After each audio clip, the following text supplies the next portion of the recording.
Student next topic हम करेंगे central bank. हाँ जी बेटा, सेंट्रल बैंक क्या होता है? ये होता है एपेक्स इंस्टीट्यूशन होता है, ठीक है, जो क्या होता है leader of the money market होता है। ये सुपरवाइज, रेगुलेट और कंट्रोल करता है कमर्शियल बैंक की एक्टिविटीज़ को और जो भी फाइनेंशियल बैंक है। जैसे अपने स्कूल के हम एग्जांपल देते, सारे टीचर्स हैं वो कमर्शियल बैंक है और जो प्रिंसिपल है वो क्या सेंट्रल बैंक है, ठीक है। ये होता है हमारा सेंट्रल बैंक। इंडिया का है रिजर्व बैंक ऑफ इंडिया, ठीक है। अब इसके फंक्शन देखिए, ये क्या करेंसी अथॉरिटी है। जितने भी नोट्स वगैरह कौन प्रिंट करता है? सेंट्रल बैंक करती है। हाँ, सिर्फ 1 रुपये का नोट और कॉइन सेंट्रल बैंक नहीं करता, वो मिनिस्ट्री ऑफ फाइनेंस करती है। फिर होता है बैंकर टू द गवर्नमेंट, ठीक है। ये क्या होता है?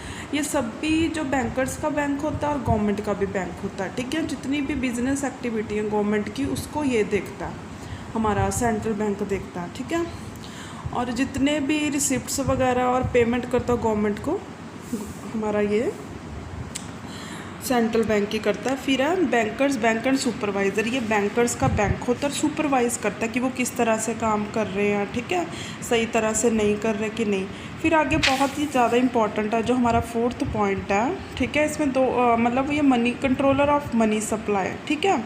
हाँ जी, इसमें 2 तरह के मेजर्स है, क्वालिटेटिव और क्वांटिटेटिव है और क्वालिटेटिव है, ठीक है। सबसे पहले हम क्वांटिटेटिव की बात करेंगे।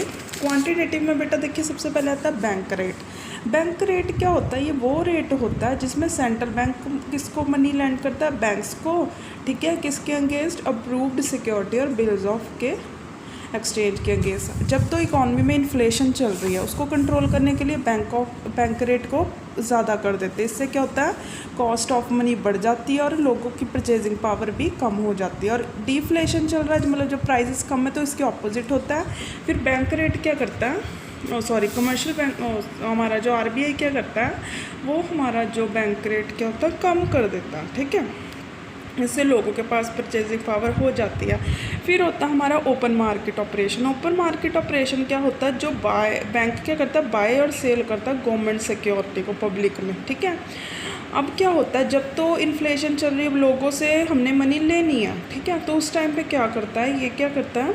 उसको सेल करता है सिक्योरिटी को, ताकि लोग खरीदें और लोगों से मनी वापस आ जाए, ठीक है। और जब डिफ्लेशन चल रहा है, इसके ऑपोजिट होता है, फिर ये बाय करता है लोगों से सिक्योरिटी को, ठीक है, ताकि लोगों के पास पैसा जाए और डिफ्लेशन कम हो। फिर है हमारी वेयरिंग रिजर्व रिक्वायरमेंट है। पहले आती है हमारी CRR, इसको कैश रिजर्व रेशो बोलते हैं।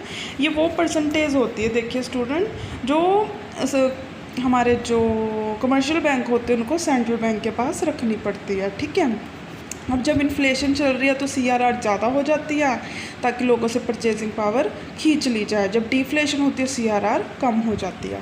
फिर आती है हमारी स्टैट्यूटरी लिक्विडिटी रेशो। ये क्या होती है? ये वो अमाउंट होता है जो कमर्शियल बैंक्स को अपने पास रखना पड़ता है, कुछ वो परसेंटेज होती है। इसमें भी वही है, इन्फ्लेशन ज़्यादा है तो इसको भी कम ज़्यादा कर देते हैं ताकि लोगों की क्रेडिट कम हो जाए, ठीक है। और जब डिफ्लेशन है तो इस SLR को भी कम कर देते हैं, ठीक है। ये तो थे हमारे क्वांटिटेटिव क्रेडिट कंट्रोल। फिर आते हैं हमारे क्वालिटेटिव। क्वालिटेटिव में क्या होता है? सबसे पहले मार्जिन रिक्वायरमेंट होती है। मार्जिन रिक्वायरमेंट डिफरेंस होता है अमाउंट ऑफ लोन का और मार्केट वैल्यू, जो सिक्योरिटी ऑफर्ड करी गई है।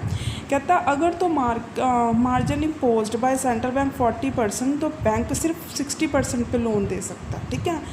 अब मार्जिन रिक्वायरमेंट को चेंजेस करके सेंट्रल बैंक लोन्स को भी चेंज कर सकता है। इसका एडवांटेज क्या है?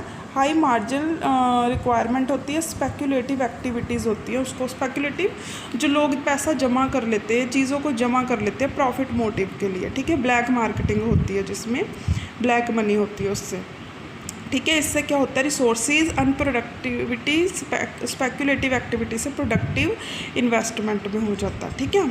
फिर आगे आता है हमारा मॉरल सॉशन। मॉरल सॉशन क्या होता है? ये प्रेशर डालता है जो सेंट्रल बैंक दूसरे बैंक्स पे, ठीक है, अपनी पॉलिसी के रिगार्डिंग, जैसे डिस्कशन होगी, लेटर्स होगी या स्पीच होगी या हिंट के ज़रिए।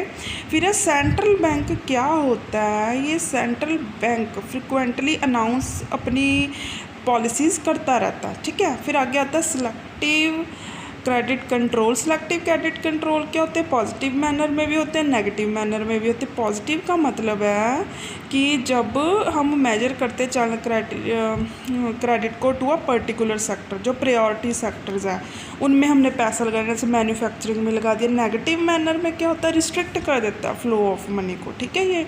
हाँ जी, फिर कस्टोडियन ऑफ फॉरेन एक्सचेंज, जो भी हमें फॉरेन एक्सचेंज मिलती है जब हम BOP करते होता है हमारा, ठीक है, जब हम वो इंटरनेशनल ट्रेड करते हैं तो उसको कौन संभाल के रखता है, हमारा सेंट्रल बैंक, ठीक है। फिर आता है लैंडर ऑफ लास्ट रिसोर्ट, मतलब अगर किसी भी बैंक को या गवर्नमेंट को कहीं से भी लोन नहीं मिल रहा तो एंड में किससे मिलता है लोन, RBI से, हमारे सेंट्रल बैंक से, ठीक है। स्टेबलाइजेशन बाय सेंट्रल बैंक, जो स्टेबलाइजेशन की पॉलिसी है, मतलब जैसे इकॉनमी में इन्फ्लेशन डिफ्लेशन को भी कौन कंट्रोल करता है, हमारा सेंट्रल बैंक। ये था हमारा जो भी हमारा टॉपिक था, ये सेंट्रल बैंक से रिलेटेड था। I hope you like this video students, thank you.